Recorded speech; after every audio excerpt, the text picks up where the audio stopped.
নূরদের আন্দোলন বা ওই বিকাশ নূরের কথা একটু একটু আলোচনা করা হয়েছিল আর কি। কিন্তু তাতে তেলে বেগুনে জ্বলে উঠছে আমার বিরুদ্ধে। মাঠে সোশ্যাল মিডিয়াতে নোরা পাগলার পোষা বাহিনী, ঘেউ ঘেউ বাহিনী ঝাঁপায় পড়ছে। আমি অ্যাক্টিভিজম করি, হ্যাঁ, সব ঝুঁকি মাথায় নিয়েই করি। যেখানে জীবনের ঝুঁকিরই পরোয়া করি না, সেইখানে আমাদের গালাগালি করার কারণে আমি খেপে গিয়া পাল্টা আক্রমণ শুরু করব বা ভয় পেয়ে থেমে যাব, এতটা রাজনৈতিক বোধহীন এখনো হইতে পারি নাই। এজন্য সরি, এটা মাইনে নিতে হবে, আপনাদের প্লিজ লাগে। আসসালামু আলাইকুম ভিউয়ার্স, সবাই কেমন আছেন? আশা করতেছি আপনারা অনেক অনেক ভালো আছেন। তো ভিউয়ার্স, আজকের এই ভিডিওটি অনেক ইন্টারেস্টিং হতে চলেছে। তো ভিডিওটি না টেনে সম্পূর্ণ দেখার অনুরোধ রইল। চলেন বেশি কথা না বলে ভিডিওতে চলে যাই। যাই হোক, আমি যখন কারো সমালোচনা করি, ক্রিটিক করি, কাউন্টার দিই, সেটা তারা অপছন্দ করি সেই জন্য না, জনগণের প্রতি আমার পূর্ব ঘোষিত রাজনৈতিক অঙ্গীকারের জায়গা থেকে করি। জনগণের প্রতি যে দায় আমাকে আলোড়িত করে, আমার ভিতরে যে গভীর তাগিদ তৈরি হয়, সেটা থেকে করি। এইটা এখন আমার নিয়তি হয়ে গেছে। এখন কি করবেন? এর সাথে আমার ব্যক্তি মানুষ হিসেবে লাভ ক্ষতি, সুনাম দুর্নাম কুনাম, এটার কোনো সম্পর্ক নাই।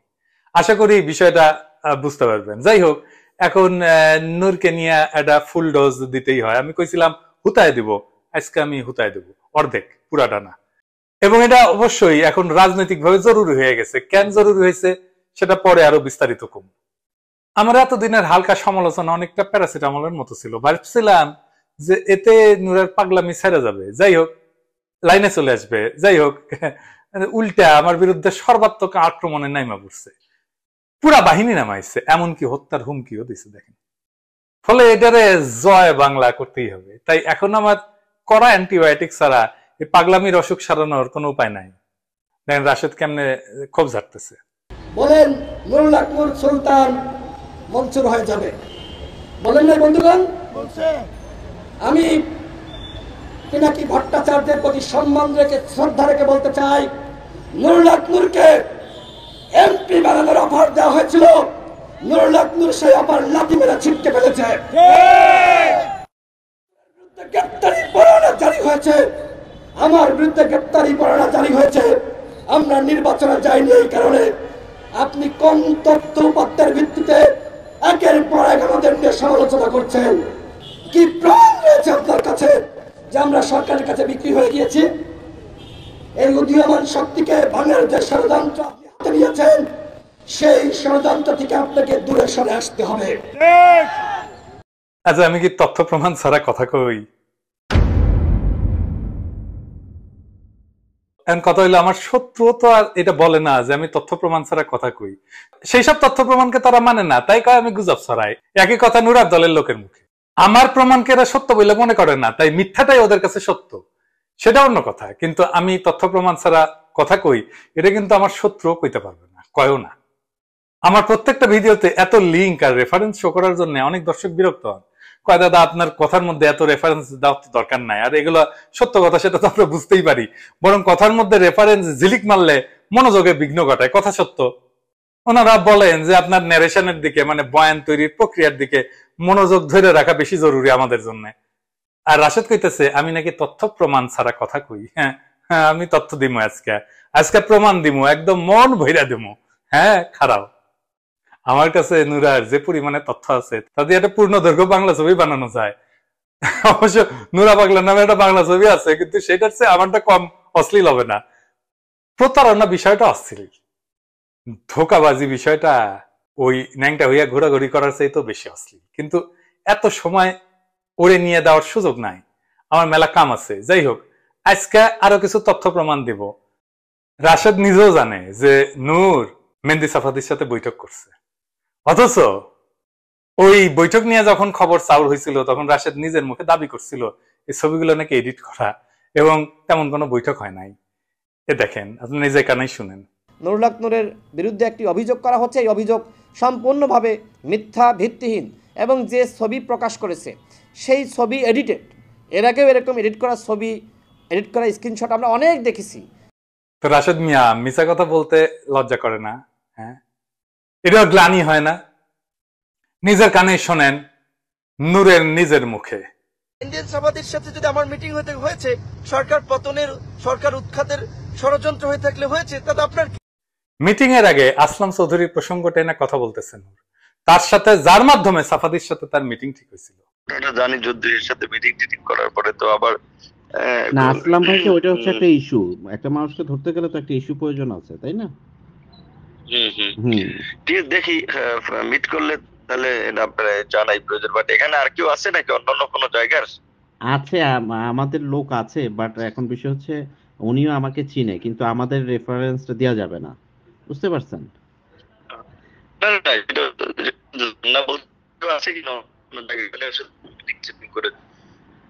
আচ্ছা, আমি না না, আমাদের এখন দুবাইতে কোনো লোক নেই আমাদের এখন। তো ঠিক আছে, দেখা করলে আমাকে জানায়েন ভাই। আর তো মনে হয়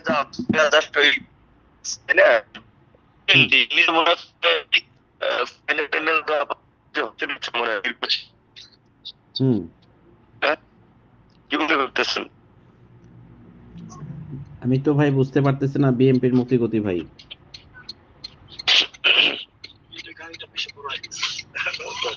আচ্ছা নুরু ভাই, আপনি ফ্রি হন নাকি? মুভমেন্ট কোনো বুঝতেছেন না গো? মুভমেন্ট তো মারমুখী অবস্থান দেখতে পাচ্ছি। গভর্নমেন্ট তো আমার মনে হচ্ছে যে এইবার শোনেন, মিটিং যে করছে কনফার্ম করতেছে, মিটিং হয়েছে, ছবি তোলা হয়েছে কিনা সেটাও সে বলতেছে ছবি তোলা হয়েছে। শুনেন, তো সাফাদির সাথে দেখা করছেন?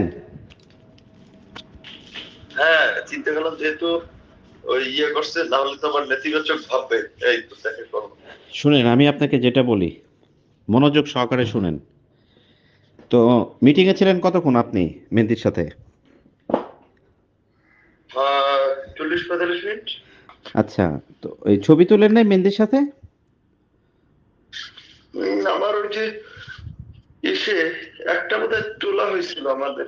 হ্যাঁ, ওইটা আমাকে দিবেন, ওইটা আমি ড্যানিয়েলকে পাঠাবো, ড্যানিয়েলকে আপনার নাম্বার দিব, আমি বলবো যে আমাদের লোক, ঠিক আছে? ড্যানিয়েল আপনার সাথে ফোন দিবে আজকে। আবার দেখেন এই যে হোয়াটসঅ্যাপে যে ছবি চলাচলি হয়েছে, এই হোয়াটসঅ্যাপের গ্যালারিতে নাম্বারটা নূরের না, নূরেরই। সে ছবিটা আছে কিন্তু গ্যালারিতে, মানে প্রথমে যাকে পাঠানো হয়েছিল সে ছবিটা, বিখ্যাত ছবি। এইবার শোনেন, ছবিটা লিখা যাওয়ার পরে নূরের অনুযোগ বিশ্বাস ভঙ্গের অভিযোগ। কে করেছে? আপনি মালয়েশিয়া আসলে আমি এটা আপনাকে বলবো। না, মালয়েশিয়াতে এখন বলেন না, আপনি তো শুধু শুধু আমাকে বলবেন। না না, ছবির তাই তো ডকুমেন্টসটা তো অনলি আপনাকে দেওয়া, সেটা কিভাবে এভাবে হলো? সুতরাং এটা আপনি বিশ্বাসের ঘাতকতা করেছেন, আপনি বিশ্বাসের মূল্যায়ন। আমি আপনাকে দেখিনি, জানি না, চিনি নাই, আপনার সাথে তো বিশ্বাসের মর্যাদা তো রাখতে হবে ভাই। আপনি রিয়েলি বলেন তো ভাই, আসলে আপনি ডকুমেন্টসটা কাকে পাঠাইছিলেন? আমি ভাই কাউকে পাঠাই নাই। এইবার শোনেন, নূরের প্রবাসী অধিকার পরিষদের যেই নেতা তারে ওই জায়গায় নিয়ে গেছিল তার নিজের মুখে স্বীকারোক্তি শুনেন। নূর যখন সংযুক্ত আরব আমিরাত দুবাই ভিজিটে আসছিলেন, তখন তার কিছু তথ্য আমি উত্থাপন করতে চাই। সেটা হলো যে উনি মূলত যে মিটিংয়েরটা নিয়ে আলোচনা সমালোচনা হইতেছে, সেই মিটিংটা হয় 28 ডিসেম্বর। আমরা দুপুরবেলা ওখানে দুবাই স্পোর্টস সিটি সেন্টার সামনে উপস্থিত হই, এবং উপস্থিত হওয়ার পর সেখান থেকে নুরুল হক নূর আমাদেরকে বলেন যে আমাদের বড় ভাই মনির ভাই, ওনাকে বলেন আপনি আসেন সাথে, এবং আমাকে বলেন যে আপনার একজন আসেন। তো যাওয়ার পর ভিতরে ঢোকার পরে আমাদেরকে নুরুল হক নূর আমাকে বলেন আপনি এখানে ওয়েট করেন, আমরা ভিতরে যাচ্ছি। তো উনি নুরুল হক নূর এবং মনির ভাই দুজনে স্মোকিং জোনে যেয়ে বসলেন ওই ভদ্রলোকের সাথে, এবং আমি বাহিরে নর্মাল এরিয়াতে স্টার বক্সের সামনে বসে আমি আমার পার্সোনাল টাইম এক্সপ্লেন করলাম। তো সেখানে যখন উনি মিটিংটা কমপ্লিট করে বের হওয়ার পর আমাদের যে মনির ভাই, বড় ভাই, উনি চরম উত্তেজিত, হ্যাঁ, উনি বেরিয়ে আসছেন এবং নুরুল হক নূর ওয়াশরুমে গেলেন। মনির ভাইকে জিজ্ঞাসা করলাম কী ব্যাপার, এত উত্তেজিত কেন, কী সমস্যা? তো উনি বললো যে আপনি কি চিনেন ওই ব্যক্তিটাকে, যে ব্যক্তির সাথে মিটিং করলো? আমি বললাম না। তো উনি হলেন মেহেদী সাফাদি, যে একটা সংস্থার এজেন্ট। উনি একটু রাগান্বিত হয়ে একটু ওয়ার্ডও খারাপ করছেন ইংরেজিতে, ননসেন্স এই সেই, হ্যাঁ। তো যাই হোক, ওনাকে আমি শান্ত করার চেষ্টা করলাম যে আসলে ঠিক আছে, যেটা হয়েছে আমরা কথা বলি, বুঝি, তারপর ওনাকে আমরা জবাব দিয়ে আওতা নিয়ে আসবো। আমরা ওনাকে পর জিজ্ঞাসা করলাম আসলে মিটিংটা হয়েছিল, মিটিংটা কী উদ্দেশ্যে মিটিংটা হয়েছিল, কী আলোচনা হয়েছে, তাহলে সেখানে কী আলোচনা করছেন? তো তো উনি বললো যে মিটিংটা হয়েছে মূলত, আবার উনি ব্যাড ওয়ার্ড করলেন যে ননসেন্স, উনি কালকে জন্ম হয়ে আজকে উনি দেশের রাষ্ট্রীয় ক্ষমতা চলে যাবেন, প্রেসিডেন্ট হয়ে যাবেন, সরকার গঠন করবেন। হ্যাঁ, উনি একক ক্ষমতায় বাংলাদেশের সকল দলকে আউট করে দিয়ে একক ক্ষমতায় তাদের সহযোগিতায় সে সরকার গঠন করবেন, সেই সহযোগিতার জন্য সে তাদের কাছে কি বলে প্রস্তাব রাখছেন কিংবা তাদের সাথে একটা ডিল করতেছেন। তো সে জায়গায় উনি প্রথমে ক্ষিপ্ত হয়ে উনি আমাদের গাড়িতে একসাথে গাড়িতে যান নাই। উনি দ্বিতীয় যে গাড়িটা ছিলেন, নুরুল হক নূর যে গাড়িতে ছিলেন সেই গাড়িতে যান নাই, উনি বয়কট করলেন, অন্য গাড়িতে গেলেন। তারপর আমি নুরুল হক নূরকে জিজ্ঞাসা করছিলাম যে আপনারা যে এখানে মিটিংটা করছেন এটা কি আমাদেরকে কেন বললেন না আগে? হ্যাঁ, উনি তো পূর্বে আমাদেরকে কিছু বলেন নাই যে উনি এখানে মিটিংটা করবেন, নিয়ে আসেন, আমাদেরকে ধোঁকা দিয়ে নিয়ে আসছেন। তো আমরা কখনো এই ধরনের মিটিংকে সাপোর্ট করি না এবং আমাদের করি না, এবং আমাদেরকে এটা ধোঁকা দেওয়া হয়েছে এবং সেই ধোঁকার জন্য জাতির কাছে আমি এর বিচার দিলাম। যে মিটিংটা রাষ্ট্রদ্রোহী কিংবা রাষ্ট্রের বিরুদ্ধে কিংবা ইসলামী মূল্যবোধের বিরুদ্ধে, সেটা আমি কখনো ব্যক্তিগতভাবে সাপোর্ট করি না, করবো না। তো এটা হলো সেদিনকার ঘটনা, যে এই মিটিংটা হয়েছে, এটা সত্য, আমি সাক্ষ্য দিচ্ছি, আমি এই চোখ দিয়ে দেখেছি। তাই সে ব্যক্তির সাথে যখন মিটিংটা করে তখন ব্যক্তিকে আমি চিনতাম না। পরে যখন আমাদের মনির ভাই বললো যে এই ব্যক্তি, আমি ছবি দেখে তার চেহারা তো আমি মনে রাখতে পেরেছি, আমি বুঝতে পারছি যে হ্যাঁ এই সেই ব্যক্তি, হ্যাঁ মিটিং সত্য এবং এই ঘটনা। আরো তথ্য দরকার, হ্যাঁ আরো প্রমাণ দরকার। এই প্রমাণেও আমি জানি এই প্রমাণেও কনভিন্স হবে না নূরের দলের লোকজন। হাসিনার লোকেরা কি কনভিন্স হয় যে হাসিনা ভোট চুরি করে? কনভিন্স হয় না। হাসিনার লোকেরা কি কনভিন্স হয় যে হাসিনা ফ্যাসিস্ট? হয় না। মোদির লোকেরা কি কনভিন্স হয় যে মোদি একটা ফ্যাসিস্ট? হয় না। তো আমি যদি আরো তথ্য প্রকাশ করা শুরু করি তো একটা সিনেমাই বানাইতে হবে। তো আমি আরো কিছু তথ্য শেয়ার করতে চাই, সাপ্লিমেন্টারি তথ্য আর কি। হ্যাঁ, এটা হয়তো ওর সম্পর্কে যা আছে তার ধরেন 20 ভাগের 1 ভাগ হবে আর কি। আর কিছু প্রমাণ দিই। হ্যাঁ, আসেন দেখেন নূরের সম্পর্কে প্রথম আলোতে একটা রিপোর্ট হয়েছিল। হ্যাঁ, নূরের পরিবার কেমন আমরা জানি, যে খুবই দরিদ্র পরিবার থেকে আসছে, সেটা কোনো সমস্যা নাই, সেটা বরং ভালো। আমরা মনে করছিলাম যে এই ছেলেটা একটা সাধারণ পরিবার থেকে উঠে আসছে, মানুষজনের দুঃখ কষ্ট বুঝবে, এবং আমাদের সকলের সহানুভূতি ছিল তার মধ্যে যে সরলতা, তার মধ্যে যে মাটির কাছ থেকে উঠে আসার যে গন্ধ, সেটা ছিল জন্য আমরা সবাই তারে পছন্দ করতাম। কিন্তু এইটারে সে একটা মৌকা হিসাবে নিল এবং তার ভাগ্য পরিবর্তনের উপায় হিসাবে নিল। তার পুরা পরিবারের ভাগ্য বদলে গেল। প্রথম আলোর রিপোর্ট দেখেন। হ্যাঁ, তার ভাই ডিলারশিপ পাইলো, তার দোতলা বাড়ি উঠলো, তার বাপার এখন আর ছোট দোকান করে না। শুধু তাই না, তার আন্টিদের 13 কোটি টাকার বিজনেসের নেগোসিয়েশন করে। শুনেন, ওই যে আমি একটা কাজ পেয়েছিলাম বুঝছেন, ওই যে ইসের আর কি 13 কোটি টাকার। এখন ওই কাজটা একজন আমার এক আন্টিরই ঠিকা, ওই মানে উনি জয়েন্ট ভেঞ্চারে একজনের দিয়ে দেওয়াই ছিল। এখন ওই কালকে হেঁটে আপনি একটু শিওর করলে তাহলে ওই টাকা ওই আন্টি দিবেন, আমার আন্টি সম্পর্ক হয়, কিন্তু ওই যে অ্যাকাউন্ট যাদের লোন থাকে ওনাদের তো ইজিলি হয়, আপনি তো কাজ বাজ করান। এখন আপনি কি একটা তাহলে পারফরমেন্সের গ্যারান্টি করতে পারবেন? আমি কোন ফার্মের নামে করবো, কি করবো, কে ওখানে হলে ডিটেলস, হলে আমি ডিটেলস লই আপনার কাছে। আমার আরেকটা নাম্বার আছে ফোনে, সব কথা বলা যেন ওইভাবে হোয়াটসঅ্যাপে কল দিতে পারেন চাইলে। খালি টাকা আর টাকা, বিরোধী দল কইরা বাংলাদেশে এত টাকা রোজগার করা যায়, এইটা নূর প্রথম প্রতিষ্ঠা করে দিল। এবার আসেন নূরের বিরুদ্ধে বলাটা কেন জরুরি। আমার ক্ষুদ্র ভ্রাতার ভগিনীরা কইতে পারেন যে দাদা এত জরুরি রাজনৈতিক বিষয় থাকতে এখন নূরকে নিয়ে এত সময় নষ্ট করতেছেন কেন? সত্য কথা, হক কথা, কিন্তু আমার একটা যুক্তি আছে। এটা আমার নিজের কোনো দরকারে করতেছি না, করতেছি দেশের রাজনৈতিক প্রয়োজনে। অবশ্যই সুলতান মনসুর সিনড্রোম অঙ্কুরেই বিনাশ হওয়া ভালো। সর্বনাশ হওয়ার আগেই যদি ক্ষতি ঠেকানোর সুযোগ থাকে তা না করার কোনো মানে হয় না। নুরুরা এই দেশের মানুষের দীর্ঘদিনের রাজনৈতিক অধিকার আদায়ের আন্দোলনের অর্জনকে, মানে আমাদের এই বিপ্লবকে বৃহৎ বিপ্লবে পরিণত করবে, এটা তো বৈশা থেকে দেখা যায় না, তাই না? এরা ক্ষমতায় গেলে কি করবে তার কিছু নজির কিন্তু আগের ভিডিওতে আপনাদের দেখাইছি। আবারও দেখেন, ও কিন্তু থামে নাই, আবারও দেখেন, হত্যার হুমকি দিছে। নূরের দলের নেতা কিন্তু সে সাধারণ কর্মী না। কিভাবে হিন্দু ঘৃণা ছড়ায়, হিন্দুত্ববাদী ফ্যাসিবাদকে শক্তি যোগায়, তার কিছু নজির দেখেছিলাম, আরবারও দেখেন। কাজেই নুরুর রাজনৈতিক প্রকল্পের নামে ধান্দার দোকানের সবকটা সাদার উদাম করে দেখায় দেওয়া আমার রাজনৈতিক দায়িত্ব। বাংলাদেশের জনগণ ভুল মানুষ এবং আদর্শকে বিশ্বাস কইরা পদে পদে ঠইকে আসছে বহুদিন থেকে। দার্শনিক উম্বার্তো একো একবার বলছিলেন, কোনো কিছু বিশ্বাস না করার চেয়ে ভুল বা মিথ্যা জিনিস বিশ্বাস করা ভয়ানক। আর ফ্যাসিবাদ মিথ্যার উপরে বিশ্বাস উৎপাদন করার একটা অবিরাম প্রক্রিয়া, এটা মাথায় রেখেন।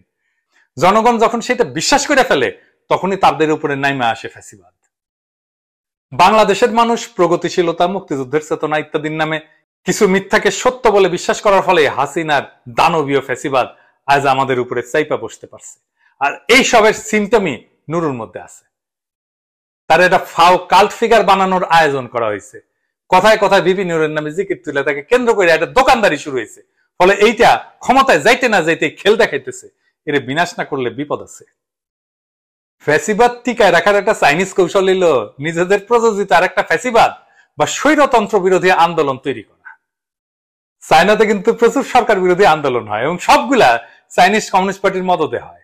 বাংলাদেশে এই জিনিসটা আওয়ামী লীগ আমদানি করছে।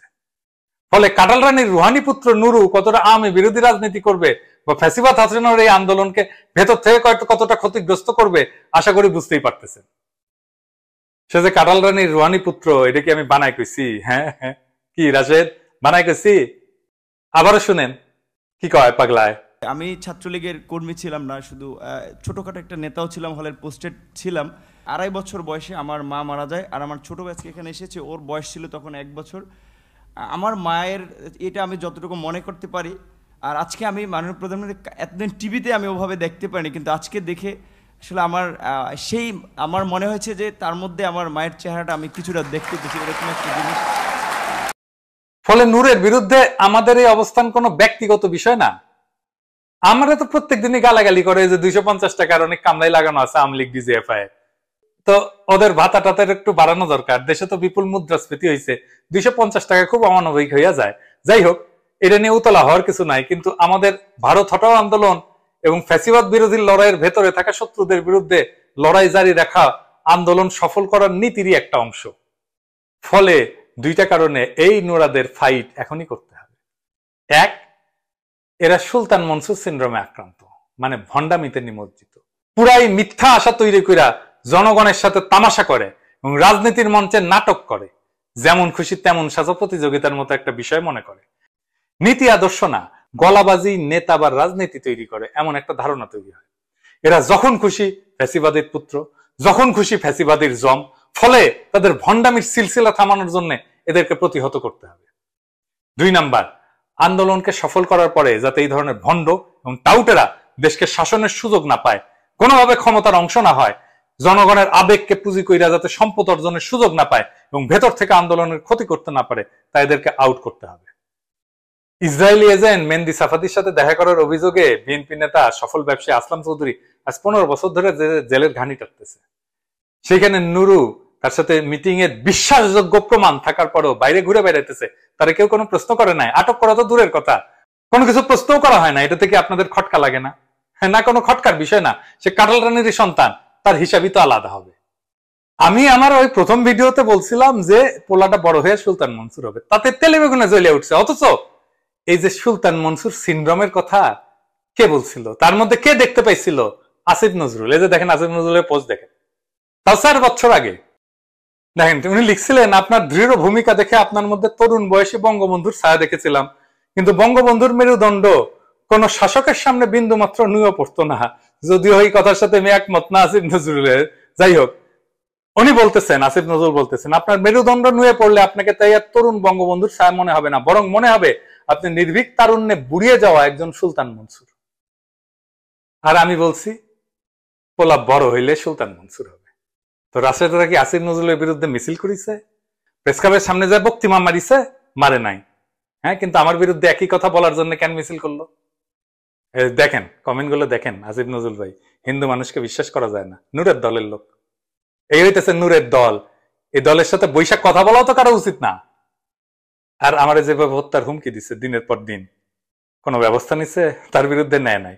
মুরাদ তাকলার মন্ত্রিত্ব চলে যায়, জাইমা রহমানকে একটা অগ্রহণযোগ্য মন্তব্য করায়। হাসিনাও তো এর ভালো। কতখানি জাউরা হইলে, কতখানি খারাপ হইলে, কতখানি ফ্যাসিস্ট হইলে দিনের পর দিন এই কাজ করে যায়। হ্যাঁ, এদেরকে মরাল সাপোর্ট দেন আপনারা, তাই না? হ্যাঁ, কি আর কমু। হ্যাঁ, যাই হোক, নূরের দল যে 2 নম্বরই রাজনীতি করে, ওই 2 নম্বরই রাজনীতি হুস্কা দিন গুজার গিয়া, ওই দিন বাগে খাইছে। হ্যাঁ, চেষ্টা চালাইতে পারেন যে পিনাকি ভট্টাচার্য হিন্দু বংশোদ্ভূত জন্য সহজ আক্রমণের লক্ষ্য বানানো অর্থ সোজা না। হ্যাঁ হ্যাঁ, পারবেন না, পারবেন না। এই 2 নম্বরই রাজনীতি, নূরার রাজনীতি দিয়ে হামলায় দেওয়া হবে। দুনিয়া তো সোজা না। আমি আমার প্রথম ভিডিওতে কোটা সংস্কার আন্দোলনের একটা ক্রিটিক করছিলাম যে কেন এই আন্দোলন সফল হইল না, এবং যেহেতু নূর এই আন্দোলনের নেতা, ন্যাচারালি তার প্রস্তুত আসবেই, তাই না? আমি কয়টা জিনিস, 1 নম্বর বলছিলাম যে এটা একটা পেটি বুর্জোয়া আন্দোলন ছিল, যার কোনো রাজনৈতিক লক্ষ্য ছিল না। 2 নম্বর, ফ্যাসিস্টের কাছে দাবি জানায় ফ্যাসিস্টকে বৈধতা দেওয়া হয়েছে। 3 নম্বর, মুজিবের ছবি হাতে নিয়ে স্লোগান দেওয়া হয়েছে মুজিবের বাংলায় বৈষম্যের স্থান নাই, অথচ মুজিব বাংলাদেশের গণতন্ত্রের প্রথম হত্যাকারী। আর মুজিবের বাংলায় এমনই বৈষম্য হয়েছিল যে তার চোটে দুর্ভিক্ষ হয়েছিল এবং সরকারি হিসাবে 30,000 লোক মারা গেছিল। 4 নম্বর, নূরে আন্দোলনকে অরাজনৈতিক বলছে, আর বলছে রাজনৈতিক আন্দোলন সহিংস হয়। তো ও তো এখন রাজনীতি করে, সে কি এখন সহিংসতা করে? 5 নম্বর, নূর ক্ষমতার কাছে কুর্নিশ করে হাসিনাকে মা ডাকছে সামনে গিয়া। আর শেষে আমি বলছি পোলাটা বড় হয়ে সুলতান মনসুর হবে। শুনেন আবার। যাই হোক, সে ছাত্রলীগ হিসাবে রাজনীতি শুরু করলেও কোটার দাবিতে সোচ্চার হওয়ার পরে প্রায় নিয়মিত তাকে ছাত্রলীগের হাতে আক্রান্ত হইতে দেখা যেত। ছাত্রলীগের মাইল খাইতে খাইতে খাইতে খাইতে পোলাটা নেতা হয়ে গেল। যাই হোক, এটা নিয়ে ভিডিও করছি, আর বেশি কিছু কই না আর কি। হ্যাঁ, তা আমি যা মূল্যায়ন করছিলাম সেই মূল্যায়নকে আমি এখনো সঠিক বলে মনে করি। পোলাটা বড় হয়ে সুলতান মনসুর হবে। ওরে নিয়ে কথা না কই, আমরা কোটার বিষয়ে থাকি আর কি। তেলে বেগুনে জ্বলে উঠছে। হ্যাঁ, আমি এর আগে কইছিলাম যে এদের ন্যাচারাল ডেথ হবে, কিন্তু সেই সময়টা তারা নিজেরাই দিল না। তার আগেই আমার বিরুদ্ধে লেগে নিজেদের হাসিনায় নিজেরাই আগুন দিছে। এদের আসল উদ্দেশ্য কি, এটা কিন্তু তারেক ফাঁস করছে। কার স্বার্থে পিনাকি ভট্টাচার্যকে বিতর্কিত করতে চাচ্ছে নূর রাশেদ? ভারতের পণ্য বর্জন আন্দোলনকে ভিন্ন খাতে নেওয়ার ষড়যন্ত্র। তাহলে ভারতের দূতাবাসের হয়ে কাজ করছে এরা? কথিত আছে নূরের মোসাদকাণ্ড বের হওয়ার পর নূর ভারতের গোয়েন্দা সংস্থা রয়ের সহযোগিতায় দেশে আসে, যে মেহেন্দিয়ান সাফেদির সঙ্গে সাক্ষাতে আসলাম চৌধুরী দীর্ঘ 15 বছর জেলে সেই একই ব্যক্তির সাথে বৈঠকে নূর দিব্যি বাইরে ঘুরে বেড়াচ্ছে। নূর অবশ্যই স্বীকার করেছে তার সাথে দেখা হয়েছে, সেলফি তুলেছে। এমন হয়ে থাকতে পারে, কিন্তু তাকে সে চেনে না। শিপন বসুর অডিওতে সবচেয়ে বেশি বিতর্ক পড়ে নূর। গণ অধিকারের নাম ব্যবহার করে একটি ছিন্নমূল উগ্র সংগঠন খুলে সেখানে উগ্রতা, হামলা, ছিনতাই, পকেট কাটা, গালিগালাজের নিয়মিত তালিম প্রশিক্ষণ দিচ্ছেন নূর রাশেদ। সমর্থকদের বেশিরভাগই অশিক্ষিত, বেকার এবং ছিন্নমূল শ্রেণীর মানুষ, যাদের লক্ষ্যই শুধুমাত্র দেশের সাধারণ নাগরিক এবং প্রবাসীদের সরকার পতনের স্বপ্ন দেখিয়ে কোটি কোটি টাকা হাতিয়ে নেওয়া। এই চক্রের একচ্ছত্র সুপ্রিম লিডার নূর এবং তার সেনাপতি চিটিং রাশেদ। কোটা আন্দোলনের কেন পূর্ণতা হয়নি তা উঠে আসে পিনাকি ভট্টাচার্যের দলিল দস্তাবেজ থেকে। কোটা সমস্যার নিষ্পত্তি না হলেও নূর রাশেদের অভাব অনটনের কিন্তু ইতি ঘটেছে। সম্পদের পাহাড় গড়েছে নূর, কিন্তু বারবার নানান ছলছুতোয় কখনো দুলাভাইয়ের, কখনো বাবার সম্পদ দাবি করছেন নিম্নবিত্ত চা দোকানির ছেলে নূর।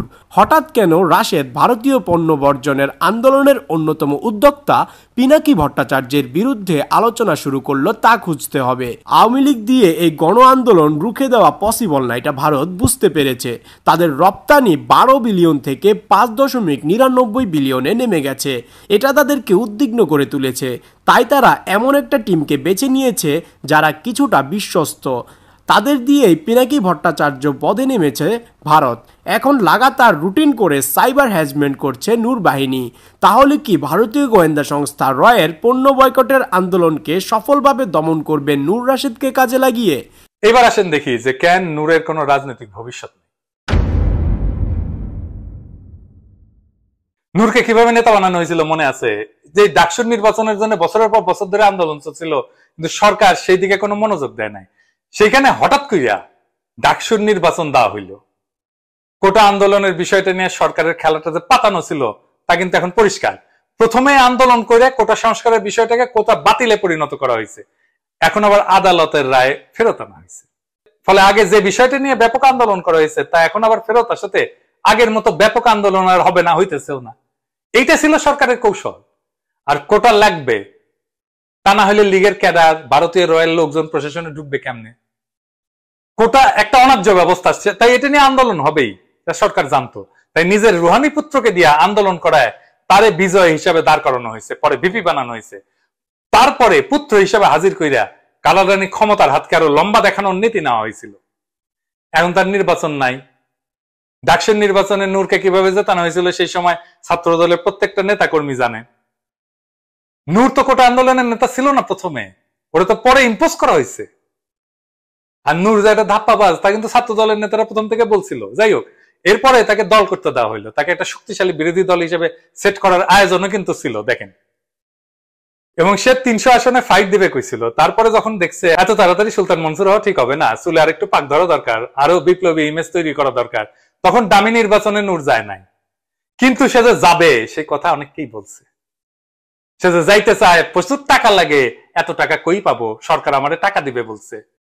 এই কথা বলছে এবি পার্টির মুজিবুর রহমান মঞ্জুকে, এই কথা বলছে আসিফ নজরুলকে। ওনারাই বলুক বলছে কিনা, তার কাছে গেছে কিনা যে আমি নির্বাচনে যাইতে চাই। মুজিবুর রহমান মঞ্জু বলছে যে আসিফ নজরুলের কাছে যান, উনি সিনিয়র মানুষ, ওনার কাছে শুনেন। আসিফ নজরুল নিষেধ করছে, তাই যায় নাই। এটার এখন বিরাট ক্রেডিট হিসাবে প্রচার করতেছে। যাই হোক, নূরকে কাটাল রানী মানে ভারতের প্রেসক্রিপশন মতো তৈরি করা হয়েছে, সোজা হিসাব। এটা বোঝার জন্য বিজ্ঞানী হওয়ার দরকার নাই। সেই সময় ভারত দরদি বিবিসি বাংলার নিউজ গুলো দেখলেই বুঝবেন, তাদের শিরোনামগুলো খেয়াল করলেই বুঝবেন। আপনি দেখেন কেমনে তারা বিবিসি নেতা বানাইছে। বিবিসি কার পারপাস সার্ভ করে, বিবিসিতে কে ছিল ওই সময়, পুরা খবর পড়তে চাইলে পড়তে পারেন। তবে একটা লাইনে বিষয়টা পরিষ্কার, বিবিসি কি লিখতেছে, বাংলাদেশের সরকার বিরোধী রাজনৈতিক দলের নেতা কর্মীরা যখন রাজনীতির মাঠে গড় হাজির, তখন নূর হক নূর ক্রমাগত হামলার শিকার হয়েও জায়গা ছেড়ে দেননি। কি প্রশংসা! মানে হচ্ছে ক্যাম্পাসে যাতে ছাত্র দল কোনোভাবে জায়গা করে নিতে না পারে, তাই নিজেদের পালিত বিরোধী শক্তি হিসেবে নূরকে নিয়মিত মাইরের উপরে রেখা ক্যাম্পাসে নিজেদের রাজত্ব ধরে রাখা এবং বিরোধী ম্যান্ডেট নূরের দিকে ধাবিত করা ছিল কৌশল।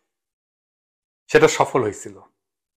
এটাই ছিল নূরের উত্থানের পিছনের মূল রাজনীতি, এটাই ছিল নূরের উত্থানের পিছনের মূল কৌশল। বিরোধী সমস্ত সমর্থন নূরের দিকে ধাবিত করা, এটা সফল হয়েছে।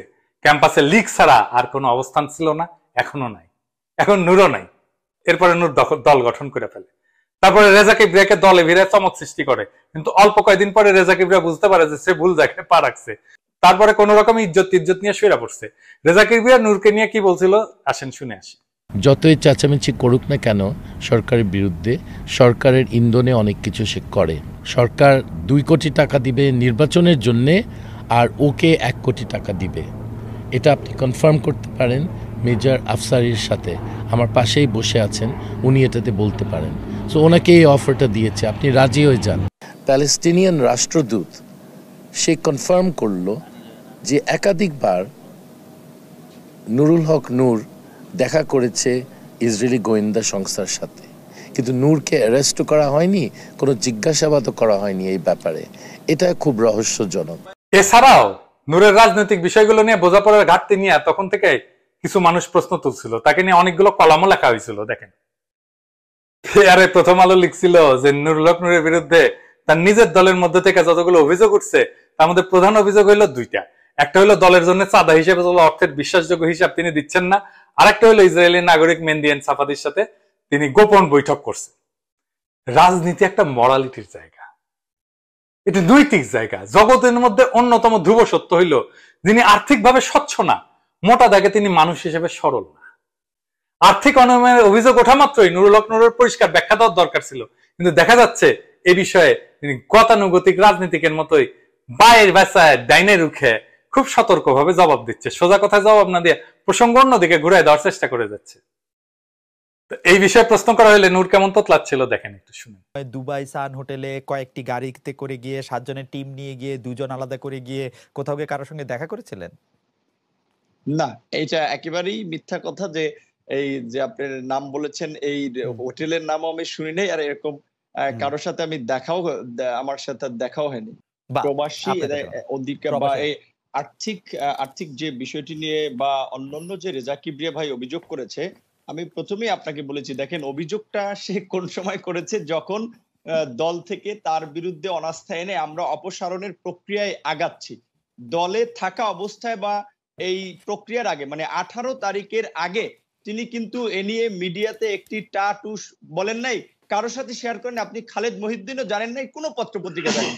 তাহলে এতদিন তিনি কেন বলেন নাই? যদি এরকম অস্বচ্ছতা থাকতো তাহলে একই অভিযোগ আপনার বিরুদ্ধে আমি আনতে পারি। নূর, আপনার সঙ্গে আমার কথা হয়েছে, আপনার সঙ্গে অনেক সাংবাদিকের কথা হয়েছে, আপনি রেজা কিবরিয়া নিয়ে কোনোদিন এই ট্যাটু কোনো কিছু কি করেছেন? জি অবশ্যই। আপনি এই যে ইনসাফ কমিটি কিংবা শওকত মাহমুদকে তো বিএনপি বহিষ্কার করেছে, এটা কিন্তু একেবারে দৃশ্যমান একটা প্রক্রিয়া ছিল, যে যেখানে শুধুমাত্র অন্য কোন রাজনৈতিক দলের নেতা এনগেজ না, শুধু রেজা কিবরিয়া এখানে যেত, আরো অনেকে শুরুর দিকে এনগেজ ছিল, তারা সরে গেছে। কাজে এটা একটা দৃশ্যমান প্রক্রিয়া ছিল। তোতলানো দেখে বোঝা যায় না ঝামেলা হ্যাজ। নূরের রাজনীতি পুরাটাই কিসের উপরে দাঁড়ায় আছে? তার দলের কোন রাজনৈতিক ঘোষণাপত্র, ইস্তেহার জনগণের মধ্যে প্রচার করে কোন রাজনীতি গড়ে তুলতে দেখছেন? নতুন চিন্তা বা তৎপরতা দেখছেন? বুদ্ধিবৃত্তিক সাংস্কৃতিক কোন আয়োজন উদ্যোগ দেখছেন? এমনকি রাজপথে কোন প্রতিরোধ গড়ে তুলতে দেখছেন? মানে পুলিশের সাথে মারপিট গ্যাঞ্জাম আছে কোন? নাই।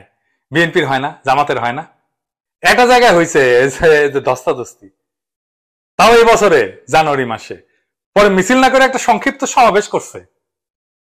আর একটা খুঁজে পাইছিলাম, এই যে বিভিন্ন জেলায় জেলায় ওই ব্যানার ট্যানার কেড়ে নিছিল, এই আর কি। এই হইতেছে পুলিশের সাথে সংঘাত, সংঘর্ষ, রাজপথে লড়াই, বক্তৃতা দেওয়া ছাড়া আর মাঝে মাঝে কিছু লোক নিয়ে মিছিল করা ছাড়া আর কিছু করছে? তাহলে ও কিভাবে নতুন রাজনীতি গড়ে তুলবে? খালি বিকাশ অ্যাকাউন্ট খুলে খুলে নতুন রাজনীতি গড়ে তোলা যায় না। রাজনীতি একটা বিজ্ঞান, এর যেমন অনেক সৃজনশীল বিষয় আছে, এর কিছু কাঠামোগত বিষয় আছে, মানে কিছু নিয়ম কানুন আছে। এসবে কোনো কিছু ফলো করতে দেখছেন? এ দলের রাজনৈতিক মতাদর্শ কি কেউ জানে? মাঠের ইস্যু ভিত্তিক পেটি বা ক্ষুদ্র স্বার্থ থেকে শুরু করে আন্দোলন দিয়া একটা রাজনৈতিক দল দাঁড়াইতে পারে না। যখন যেটা মাঠের চটুল কথা, সেই জিনিসটা এসে কয়া দিয়া, এটাই রাজনীতি। রাজনীতি করতে হলে দরকার হয় রাজনৈতিক দর্শন। কাঁঠাল রানীকে আম্মা টাকা ছাড়া আর বিকাশে টাকা নেওয়া ছাড়া নূরের তো কোনো রাজনৈতিক দর্শনের কথা আমরা জানি না। হ্যাঁ জানি, ওই যে হিন্দু মানুষটা বিশ্বাস করা যায় না, এটা একটা সলিড রাজনীতি। রাষ্ট্র কারে বলে, কেমনি ইনস্টিটিউট তৈরি করতে হয়, কেমনি অর্থনীতি আগাইতে হয়, কেমনি আন্তর্জাতিক সম্পর্ক রক্ষা করতে হয়, দেশের শিক্ষা, স্বাস্থ্য, বাণিজ্য, পররাষ্ট্র, প্রতিরক্ষা, অর্থনীতি, কৃষি, শিল্প কেমন হবে ওই জানে? বলতে পারবে? দুনিয়া কই দাঁড়ায় আছে এটা সে জানে? দুনিয়ার সামনে কি চ্যালেঞ্জ এবং সেই চ্যালেঞ্জের মুখে বাংলাদেশ কেমনে আগাবে ও জানে? এই যে জেনারেটিভ এআই, এখন মানুষের চাকরি চলে যাবে। এই দুনিয়ায় 18 কোটি মানুষের দেশ কিভাবে চলবে কোনো বিন্দু মাত্র ধারণা আছে? শেখ মুজিবও মাথা মোটা ছিল ওর মতোই, কিন্তু মুজিবের সাথে কাজ করছে অনেকে, ওর সাথে কে কাজ করবে? ও তো কারোর সাথে কাজ করতে পারে না, নিজের দলকে একসাথে রাখতে পারে না, রেজা কিবরিয়াকে রাখতে পারলো না। আবার জোনায়েদ সাকি গণসংহতি, রাষ্ট্রচিন্তা ওদের সাথে ঐক্য করছিল, সেটাও রাখতে পারেনি। ও বলতে পারবে আগামী রাষ্ট্র কেমন হবে? ফলে এইটার কোনো রাজনৈতিক ভবিষ্যৎ এমনিতেও নাই। মাঝখান থেকে জনগণের আন্দোলনের ভিতর থেকে ফাও বিপ্লবী জোশ তৈরি করা, ফ্যাসিবাদের ক্ষমতাকে দীর্ঘায়িত করার যে অ্যাসাইনমেন্ট নিয়ে নূর তার ক্যারিয়ার শুরু করছিল, সেটা এখন উদাম হওয়াতে আন্দোলন আরো দৃঢ় হবে। ভেতরের শত্রুকে চিহ্নিত করার স্বার্থ ছাড়া এ বিষয়ে কথা বলার আমার আর অন্য কোনো স্বার্থ নাই। তাইলে এখন আপনাদের আমাদের কাজ কি? আপনারা নিশ্চয় এতক্ষণ বুঝে গেছেন যে কারা এখন এই টাউট নূরের সাথে আছে। আর যারা বুঝতে পারেন নাই, নূরের পুরা প্রকল্প মনে করছিলেন আহা গরিব ঘরের সন্তান, দেশ উদ্ধার করতে আসছে, আমাদের আপন লোক, আশা করি আপনাদের ভুল ভাঙবে। আপনারা যারা নূরের সাথে আছেন তারা কত দ্রুত নূরের সঙ্গ ত্যাগ করবেন, এটা হবে আপনাদের প্রথম রাজনৈতিক কাজ। কোন প্রতারক টাউটকে সঙ্গ দেওয়া একটা অপরাধ, রাজনৈতিক অপরাধ, জনগণের সঙ্গে অপরাধ। নূর না থাকলে রাজনীতির কোনো ক্ষতি হবে না, না থাকলে লাভ আছে, থাকলে ক্ষতি হবে। তাই এত কথা কইতেছি। যারা এতদিন বুঝতে পারেন নাই, মনে করছেন এসব নূরের বিরুদ্ধে ষড়যন্ত্র, তাদের প্রথম কাজ হলো নূরকে বর্জন করা, তাকে সব রকম সহযোগিতা দেওয়া বন্ধ করতে হবে। রাজনৈতিক দল হিসেবে এটার সাথে সব রকম সম্পর্ক ত্যাগ করতে হবে। ও বিকাশে টাকা আসা বন্ধ হইলে ওর রাজনীতি শেষ। এবং এর বাইরে যে সমস্ত রাজনৈতিক শক্তি আন্দোলন করতেছে তাদের সাথে আপনারা সংযুক্ত হন, যে দল ভালো লাগে করেন। অনেক দলই তো এখন ফ্যাসিবাদ এবং ভারত কেরোলা আন্দোলনের সাথে আছে, যাদের ভালো লাগে তাদের সাথে কাজ করেন। ভারতীয় পণ্য বর্জন আন্দোলন এখন সার্বভৌমত্ব রক্ষার রাজনৈতিক আন্দোলনে পরিণত হয়েছে। ফলে এখন ভুল রাজনৈতিক শক্তির পিছনে দাঁড়াইলে আমরা নিজেরা নিজেদের ক্ষতি করব। কাজেই আমার আপনাদের প্রতি নিবেদন, এই বিকাশ পার্টি থেকে শত হাত না হাজার হাত দূরে থাকুন। নিজেদের রাজনৈতিক বিকাশের অন্যতম প্রধান বৈশিষ্ট্য হলো শত্রু মিত্র চিনতে পারা। আপনি যদি আপনার সঠিক মিত্র এবং শত্রুকে চিনতে পারেন, বিজয় সহজ হয়ে যায়। এটাকেই বলে অর্ধেক বিজয়। বাংলাদেশের মানুষ শত্রু চিনতে ভুল করছিল না? করছিল না? মনে করছিল না আওয়ামী লীগ একটা রাজনৈতিক দল? বিএনপি এবং অন্যরাও যেমন রাজনৈতিক দল, এমন একটা রাজনৈতিক দল, সবাই ক্ষমতায় যাওয়ার চেষ্টা করে, তাই না? আমার যাকে ভালো লাগে তাকে সমর্থন করব। তারপরে আবেগ এবং হাসিনার কান্দনে কিছু লোকের লীগের প্রতি দরদি হইয়া উঠছিল, কিন্তু এই সরল হিসাবে এটা তারা বুঝতে পারে নাই যে আওয়ামী লীগ আসলে বাংলাদেশ বিরোধী একটা শক্তি। সেই জন্যই আজকে দিল্লির প্রশিক্ষিত এই দাসী দিয়ে আমরা শাসিত হচ্ছি। ফলে কোন ধরনের রাজনৈতিক শক্তিকে আমরা মাইনে নিব আর কাদের আমরা প্রতিহত করব তা জানাটা অতি জরুরি রাজনৈতিক প্রশ্ন। মনে রাখতে হবে, শত্রু মিত্র চিহ্নিত করা রাজনৈতিক লড়াইয়ের বিজয়ের অন্যতম প্রধান শর্ত। আমি এই সিরিজে আরেকটা ভিডিও করব, কারণ এটা কনসার্টের আক্রমণ শুরু হয়েছে আমারে নিয়ে। এই টাইমিংটা গুরুত্বপূর্ণ, আমারে হুতায় দেওয়াটা ইন্ডিয়ার জন্য খুবই জরুরি। বাংলাদেশে অ্যান্টি ইন্ডিয়া যে কোনো ভয়েসের বিরুদ্ধে ইন্ডিয়ার নির্মম। প্রমাণ সাকা চৌধুরী, দেলোয়ার হোসেন সাইদি, খালেদা জিয়া। আমার কপালেও এটা আছে, আমি জানি। আর আমি এটা যাই নাই, এই খেলায় নামছি। কমিউনিস্ট রাজনীতিতে এটা খুব চালু বাক্য ছিল, লাল নিশান দিয়ে লাল নিশান ঠেকানো হয়, বামপন্থার কথা বলে বামপন্থা ঠেকানো হয়। বাংলাদেশে ভারতীয় আগ্রাসন বিরোধী রাজনীতি, ভারতীয় আগ্রাসন বিরোধী রাজনীতির কথা বইলাই ঠেকানো হবে। আমাকে ঠেকাইতে আসবে ভারত বিরোধিতার কথা বইলাই। তাই আগেই সতর্ক করে দিলাম, আমারে হুতায় দিলেও বাংলাদেশে ভারতীয় আগ্রাসন বিরোধী এই আন্দোলন ক্রমেই অপ্রতিরোধ্য বেগ পাবে, তাতে কোনো সন্দেহ নাই। আর আন্দোলন যত পরিণত হবে ততই এর দুর্বলতাগুলো ঝরে পড়তে থাকবে, ততই ময়লা পরিষ্কার হয়ে যাবে। নুরার মতো রাজনৈতিক ময়লাগুলো দূর হয়ে গেলে আগামীর বাংলাদেশ আমরা আরো পরিষ্কার ভাবে দেখতে পারবো। নতুন বাংলাদেশ নির্মাণের পথ আরো স্বচ্ছ হয়ে উঠবে। ময়লা দূর হইতেছে মানে বুঝতে হবে প্রভাতের আলো ক্রমে আসিতেছে। এটা কিসের কথা জানেন? বাংলা সাহিত্যের এক অমর সৃষ্টি, অন্তর্জলি যাত্রার প্রথম প্যারা। আমি ওইটা পইরা আজকের পর্ব শেষ করি। আলো ক্রমে আসিতেছে, এ নবমণ্ডল মুক্তা ফলের ছায়াবৎ হিম নীলাভ। আর অল্পকাল গত হইলে রক্তিমতা প্রভাব বিস্তার করিবে। পুনর্বার আমরা প্রাকৃত জনেরা পুষ্পের উষ্ণতা চিহ্নিত হইব। ক্রমে আলো আসিতেছে। আশাহত হইয়েন না, ভরসা হারায়েন না। আমাদের লড়াই দীর্ঘ, কিন্তু আমরা ক্লান্তিহীন পথ চলব। বিজয়ী হওয়ার যেদিন তৌফিক হবে সেদিন বিজয় আসবে। আর তার আগে আমাদের কাজ লড়াইয়ের ময়দানে উজ্জীবিত থাইকা লড়াই কইরা যাওয়া। সেই কাজে আমরা পিছপা হব না, ভরসা রাখতে পারেন। তো ভিউয়ার্স, ভিডিওটি এই পর্যন্তই ছিল। ভিডিওটি আপনাদের কাছে কেমন লেগেছে? যদি ভালো লেগে থাকে একটা লাইক দিবেন, চ্যানেলে নতুন হয়ে থাকলে অবশ্যই চ্যানেলটিকে সাবস্ক্রাইব করবেন। আর হ্যাঁ, ভিডিও সম্পর্কে যদি আপনাদের কোনো মতামত থেকে থাকে তাহলে অবশ্যই ভিডিওর কমেন্ট বক্সে কমেন্ট করবেন। সবাইকে অসংখ্য ধন্যবাদ এতক্ষণ আমাদের সাথে থাকার জন্য। বাই।